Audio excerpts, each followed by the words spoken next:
dificuldade é você apresentar um espetáculo onde a sua produção é uma produção artesanal. Você compete com várias indústrias, compete com a indústria de cinema, você compete com a televisão, você compete com milhares de outras ofertas, né, de grandes shows, de mega eventos, onde o dinheiro é maior. Mas você tem voz, hein? No teatro você edita, filma, estreia, põe o som, lança tudo junto. E também nós não temos um produtor daqueles que, né, de Broadway, que ficam na sua sala com seus telefones, seus agentes, né, e organizando, de um ponto de vista muito capitalista, o processo do produto. Foi em 1877. O produtor, a sangue frio, esse homem que investe o dinheiro do bolso dele e ele contrata os atores e ele faz a publicidade, eu tenho a impressão que esse produtor praticamente acabou.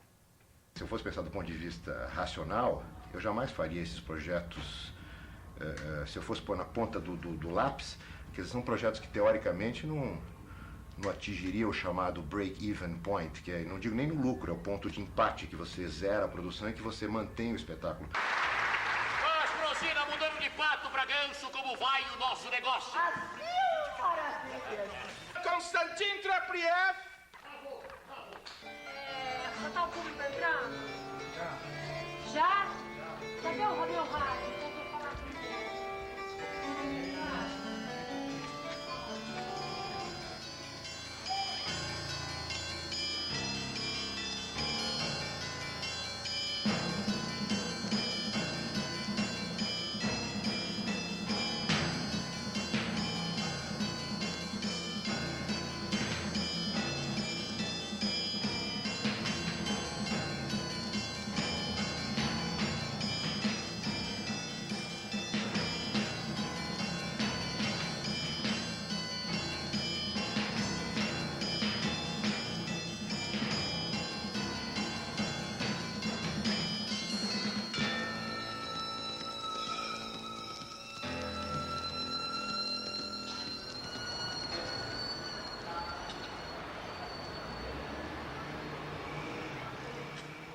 A gente está trabalhando num espaço que é histórico, que é o Teatro de Arena, agora chamado Teatro de Arena Eugênio Kuznet, e que a gente ganhou por um período de 1 ano, e agora estamos no 2º ano de ocupação dele, que é um teatro que hoje em dia é administrado e pertence à Funarte, ao Ministério da Cultura, e a gente está aqui. Quer dizer, para a gente é especialmente muito interessante estar trabalhando nesse espaço, porque é um espaço que foi a sede e onde nasceu o grupo, o Teatro de Arena, deu o nome a ele. E era um grupo trabalhando com questões políticas, que foi uma renovação da dramaturgia brasileira no final dos anos 50 e início dos anos 60. Por aqui passaram Boal, Vianinha, Guarnieri e outros.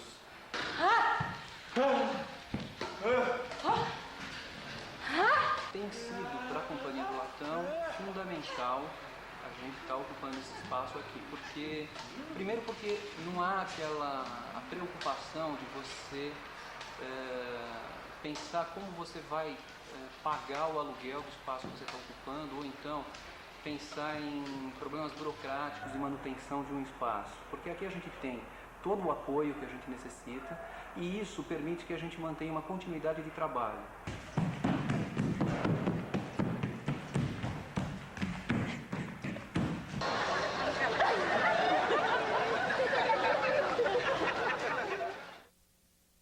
A parte financeira, a produção, ela faz parte da criação artística, eu acho.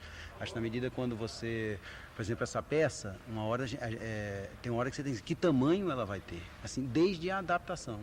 A adaptação original, ela tem, o texto original, se não me engano, ele tem uns 13 atores, mais um balé, talvez até mais de 13 com algumas participações, mas pelo menos 13, já nem me lembro mais. E mais um balé e tal. Então, assim, a gente falou qual é o tamanho de uma peça possível hoje. A gente viu com o Nando, assim, que é o produtor e tal, e o Nanini, e falou assim, 7, até 7. Uma hora a gente fez em 6 personagens. Aí chegou uma hora, 6 personagens, aí a gente a marquesa, né, que vem no meio da peça, ela não exigia, ela era meio citada. Aí a gente sentiu que também era bom, era importante, era essencial ter a marquesa. E aí a própria produção falou, não, mas já é bom a gente ter a marquesa. Eu quero que quando eu levanto a saia da marquesa. Você não levanta a saia da marquesa. Quem levanta a saia da marquesa? Ninguém levanta a saia da marquesa. E quem quer a marquesa, a gente precisa com a saia levantada. A produção é você arranjar uma maneira de colocar fantasia dentro de uma realidade. Então, a produção ela faz parte e ela ajuda, às vezes, a você balizar o espetáculo que você vai fazer. Né? O momento crucial, eu acho que é você encontrar a pessoa que vai executar a produção, né? O produtor executivo, a pessoa que vai administrar a realidade, ou seja, as contas a pagar, o teatro que vai ser alugado, como fazer esse contrato, e toda essa parte que diz respeito à produção, e encontrar uma pessoa que tenha também uma visão artística, que não minimize a fantasia, que não minimize a poesia em função de uma economia matemática de dinheiro, etc. O senhor ficou louco, tá delirando, fazendo papel ridículo. São loucos, né? Serão ridículos. Ora, o senhor não sabe que toda essa gente ri das suas manias? Quem é essa gente toda? Posso saber? Essa gente é uma gente que tem razão. E muito bom senso. Você é um ignorante. Nem conhece a importância de tudo isso. Tudo isso liguei com a ideia fixa de frequentar no Grêmio. Essa ideia fixa é uma excelente ideia. Muito melhor do que a ideia de frequentar apenas a burguesia. Palicando esses nobres. E que bela aparência. O senhor nem se conte, porque... O senhor Conde Durante é uma personalidade considerável na corte. Hoje eu faço sempre as coisas como produtor, como autor e como ator. Você podendo fazer essas três coisas ao mesmo tempo é o céu. Porque você está dentro da produção que você fez, está dentro de um espetáculo que você concebeu, escreveu, você conhece profundamente as personagens. Não interessa que eu estou com um cheque de 10 milhões do Galão. Que maravilha! Assim que ele der o quê? Você leva lá, espera ele transferir minha parte para a Zurique, conta 301, presta atenção, viu? Pega o teu milhão, confirma a transferência do dinheiro, confirma no fax dele na hora, hein? E rasga o cheque. Você estando na produção e atuando como ator, você está à testa do negócio. Eu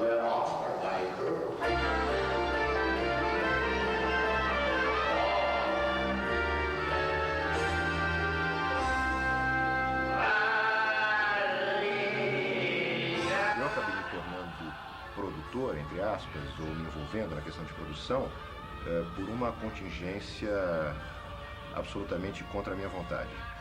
Eu, na verdade, quer dizer, o meu mundo ideal seria um mundo de direção e atuação, que já é mais do que suficiente. Quem são os suspeitos? Todo mundo! Essas pessoas aí, principalmente aquela mocinha ali que eu dei o catarro. Eu fui um autor muito bem sucedido em teatro, com comédias, né? Muito bem sucedido comercialmente. Eu consegui viver disso durante bastante tempo. E eu tinha uma certa amargura por nunca achar que a crítica tinha me dado o devido valor, a intelectualidade tinha respeitado o meu trabalho. Então, eu fiz, pelo menos 2 das minhas produções, foram voltadas a tentar mostrar um trabalho diferenciado. A minha última peça, Êxtase, foi justamente isso.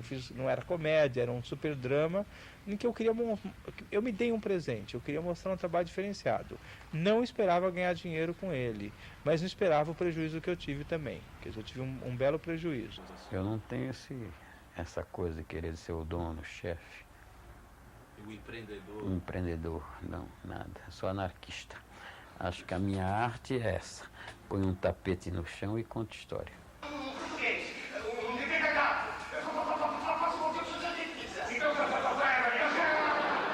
Eu sempre tento fazer, chamo uma pessoa de produção e tal, eu tento fazer bem feito, dar um esquema legal para os atores, um conforto e tal, e realizar, muito mais do que funcionar como empresário. Né? O grande tesão é você ter o seu projeto, né?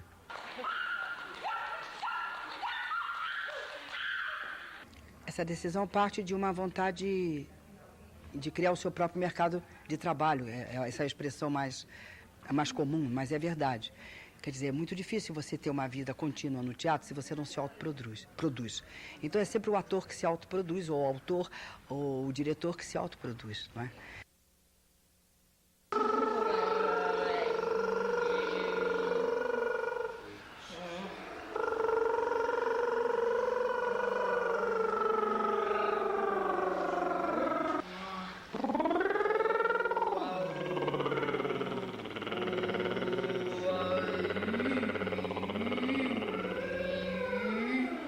Não trabalha com um texto pronto e você chega com a peça pronta e manda o ator decorar e aí levanta e começa a ensaiar. Porque um ator normalmente é mais comum esse tipo de método de trabalho, em que você a partir do texto levanta e começa a ensaiar até o texto ficar seu. A gente parte do contrário. O ator começa a gerar um texto seu e aí depois a gente vai arrumar a cena e transformar isso, dar acabamento para isso.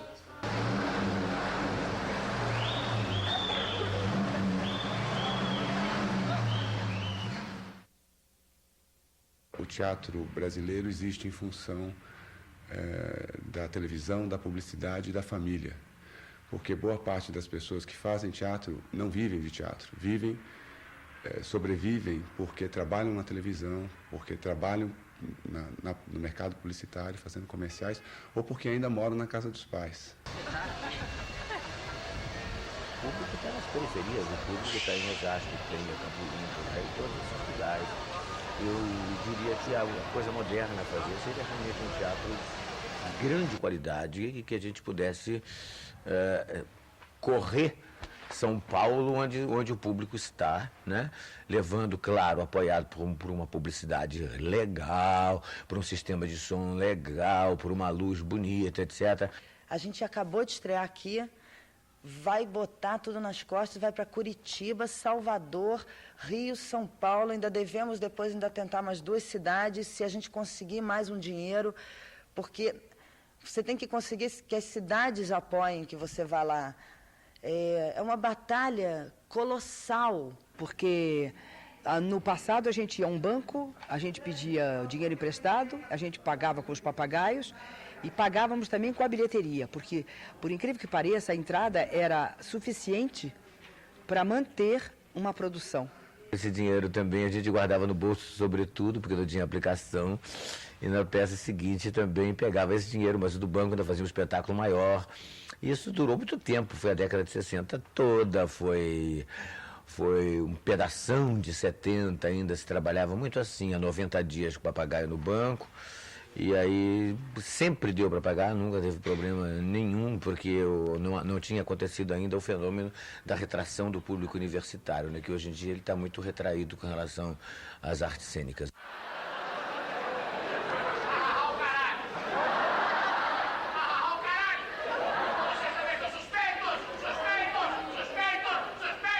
Primeira vez que eu venho ao teatro físico. Nunca fui ao teatro porque na minha cidade não tem. Eu moro numa cidade pequena e não tem. E são poucas as pessoas de baixa renda que participam, são as pessoas que assistem. Eu estive vendo que as pessoas de alta renda e média classe que assistem. Você gasta dinheiro com tanta coisa, gastar dinheiro com cultura, eu acho que é mais do que válido. É um investimento, é investir na gente mesmo, né?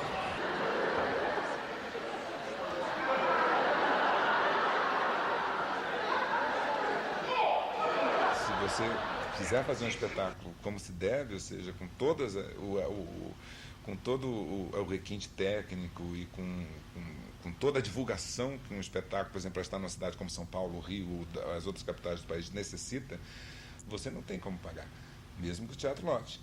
Eles têm razão. Ficou um pouco mais complicado. Poucas produções são rentáveis. Houve épocas que nós, com os próprios recursos, nós podíamos fazer face digamos, a uma série de maus resultados. Se você perguntar uma fórmula, eu acho que é a qualidade. A qualidade, a longo prazo, ela se impõe de alguma maneira. O espectador que vai ao teatro e vê uma boa peça, ele na semana seguinte ele tem vontade de outra vez. Hoje em dia aqui no Brasil tem certas coisas, certos custos que até estão inflacionados, não digo nem em termos de Brasil, mas em termos de mercado internacional. Historicamente eu trabalhei com uma média de preço de ingresso em torno de $7. que sempre foi um pouco abaixo, até por uma questão filosófica do Newton Range, a gente sempre quis trabalhar um pouco.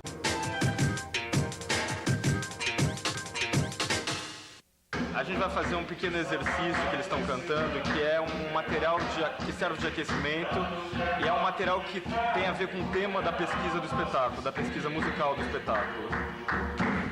Nossa Senhora das Dores, me dizei, Divina Mãe, Rainha dos pecadores, por que é que vós chorais? Meu filho é destes horrores.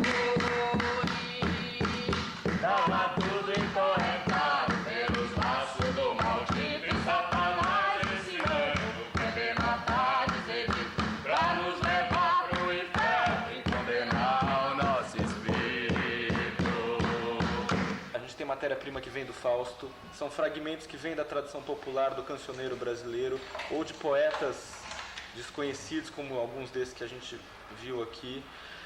Ao mesmo tempo, os atores estão trazendo material dramatúrgico, ideias de cenas, e a gente está numa fase que a gente está escrevendo isso tudo, tentando juntar esses fragmentos e, a partir dele, compor um espetáculo.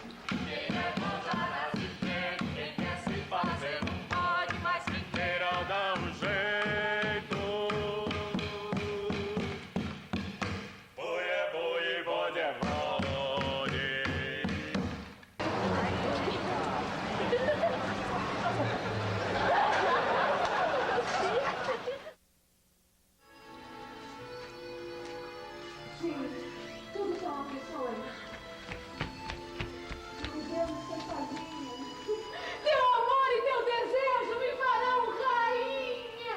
Mas a fórmula eu não sei, a estratégia é atingir a alma do espectador, para você poder conquistar o espectador através da alma, né? Que ele venha a assistir o espetáculo e que ele fique entusiasmado e traga o seu amigo, e traga o seu filho, e traga pessoas que nunca assistiram teatro. É a arte do pedir, né? Nunca tive isso, eu perdi o problema do pedir, sabe? Do dizer, eu preciso de você, eu preciso que você me ajude. E aí o teatro conta com uma coisa incrível que todos entendem esse espírito. Hotel Brasil, churrascaria Paulista, Bico Local, Nassotex Veludos, Litográfica Dona do Céu, Master Academia 24 horas, Lei Federal de Incentivo à Cultura. A gente procura 30, 40, 50 firmas e talvez alguém nos veja, alguém nos ouça, compreende? Isso com todo o cabedal que a gente já tem, os famosos books, né, desta grossura em que a gente conta mais uma vez a vida da gente e diz que a gente vale a pena, compreende?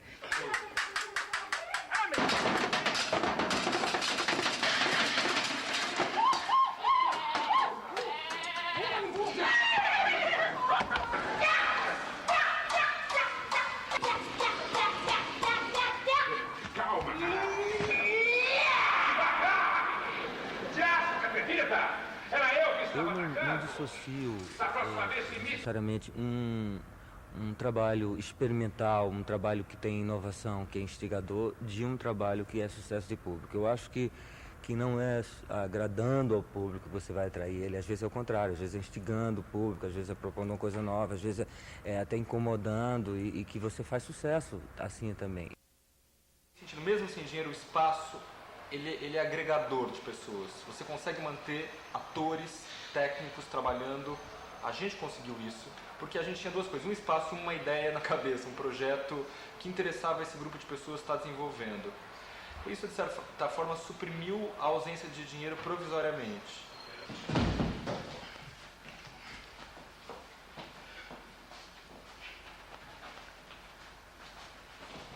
A gente também existiu nesse ano de trabalho porque a gente ganhou um prêmio, também do Ministério da Cultura, que foi o Prêmio Flávio Rangel. É um prêmio que é uma parceria do Ministério da Cultura e da Secretaria de Estado da Cultura de São Paulo, e que manteve minimamente o grupo com algum caixa para continuar, para montar o seu espetáculo. A partir disso, a gente conseguiu ter nosso produto na mão. A gente tinha espetáculos para vender, a gente tinha nosso trabalho para vender.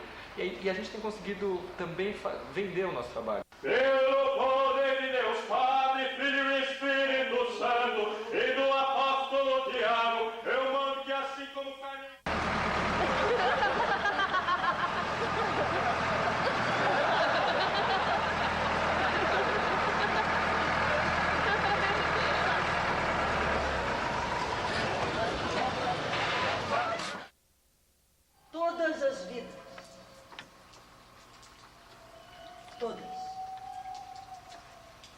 Todas as vidas, tendo completado seu triste ciclo, se foram.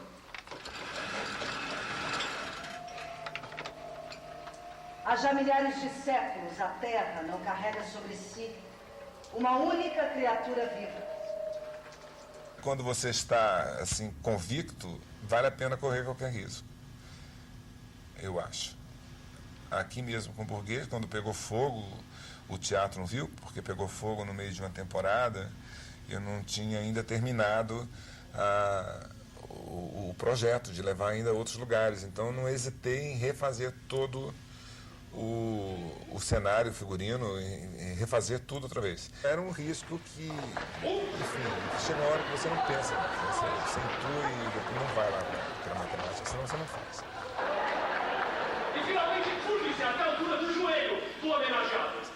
O meu risco como pequeníssimo produtor, eu já produzi uma peça, já dirigi, aconteceu o seguinte, eu coloquei o meu pouco dinheirinho, contei com a minha família para fazer a peça, minha mulher também, montei um drama, que é o drama que eu queria montar, a peça que eu queria montar, que era um drama, né? Que chamava Boa Noite Mãe, que por sinal me deu muito prazer, foi uma delícia, foi um grande exercício que eu fiz, um exercício de risco, porque eu tive que pagar o teatro, obviamente é uma grana que não voltou, mas me compensou esteticamente, eu fiquei muito contente de fazer, né? E essa doce lua acende o seu farol em vão. As cegonhas já não se agitam nos prados ao despertar. Tampouco se ouve o zumbido dos besouros nos bosques de tilos. Não há critério científico para determinar o sucesso ou o insucesso de uma peça, porque aí deixaria de ter graça também, e todos nós seríamos todos milionários, só faríamos sucesso. Mas a gente atua com essa margem, e essa margem acaba dando um certo resultado. Quer dizer, o insucesso, ele está programado. Se você afunda, é bem-vindo esse fenômeno, porque nós aprendemos muito com o insucesso. A gente não gosta de falar a palavra fracasso. Eu já cheguei, por exemplo, até no meu drama, que foi o último espetáculo que a gente trouxe para São Paulo, a parte de vídeo e tal, eu tive que botar grana, porque não estava previsto e eu queria muito fazer aquele negócio. Então foi um risco que eu tomei de poder não receber aquela grana de volta. Então é um cálculo que você tem que fazer. Ultimamente eu tenho preferido não ter a coisa. Assim, eu não quero ficar botando dinheiro meu, quando eu tenho, sei que eu tenho, para não ter de volta. Porque aí vira um contrassenso, não faz sentido. O risco artístico é engraçado, a gente peita melhor, porque na verdade quando você resolve fazer, você acredita que aquilo terá uma ressonância. O espetáculo que eu estou estreando agora no Rio tem também 2 projetores de vídeo, tem microfone de lapela, tem câmera digital e tal. A gente conseguiu que o Banco do Brasil desse uma parte do equipamento e tal.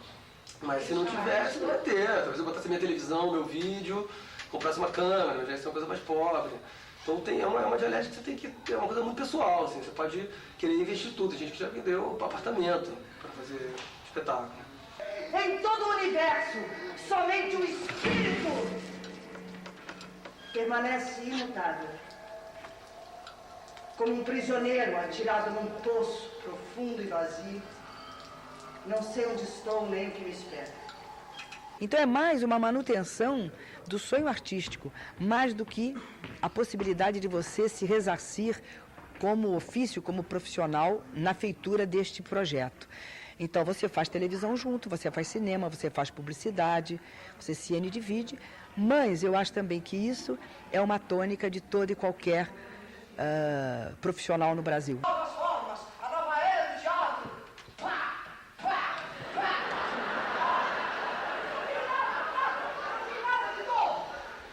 Eu normalmente vou de olhos vendados, sem pensar muito nas consequências práticas que o chamamento artístico tá me pedindo para aceitar.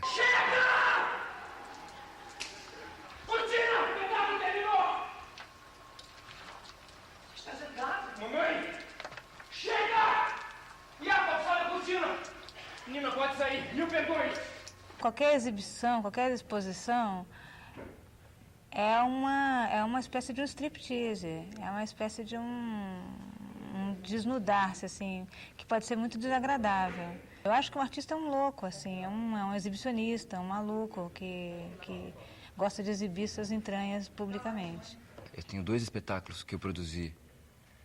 Então, falando nesses termos, em termos de produção, em termos profissionais, que eu não gosto muito de usar, mas que existe esse lado.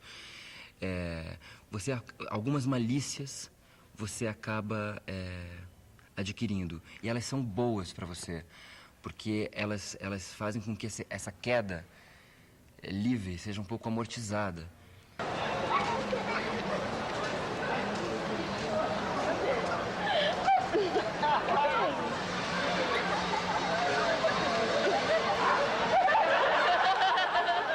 Sempre foram pessoas que lutaram muito por amor à profissão, né? Porque se você tivesse em sã consciência de escolher uma profissão que desse lucro, você não seria artista assim, de teatro, pelo menos.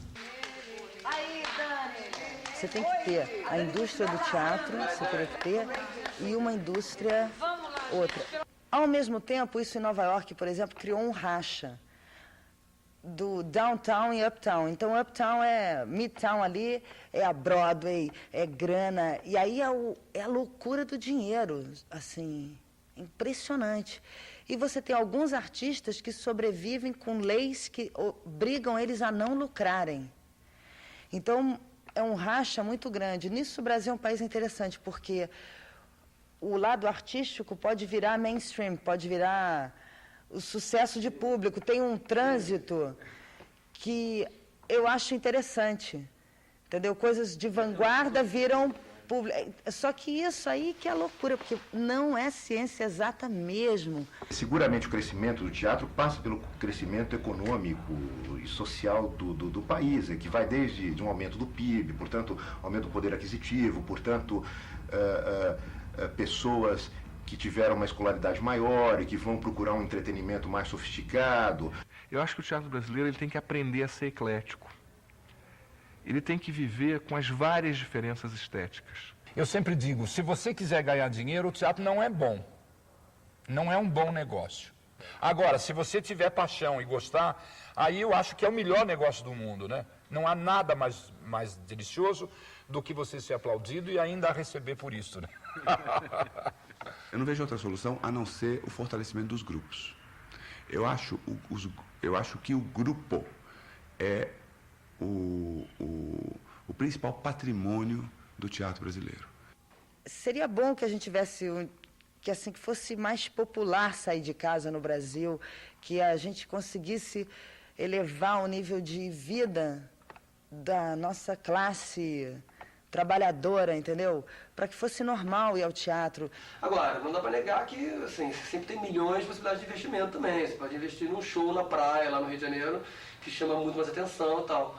É uma questão de postura, inclusive, da pessoa em relação a como que ele vive. Assim, se a questão é só ganhar dinheiro, aí vai ganhar dinheiro onde vai, na bolsa. Porque existe muito isso, né? O produto e o sonho artístico. É muito difícil juntar essas duas coisas.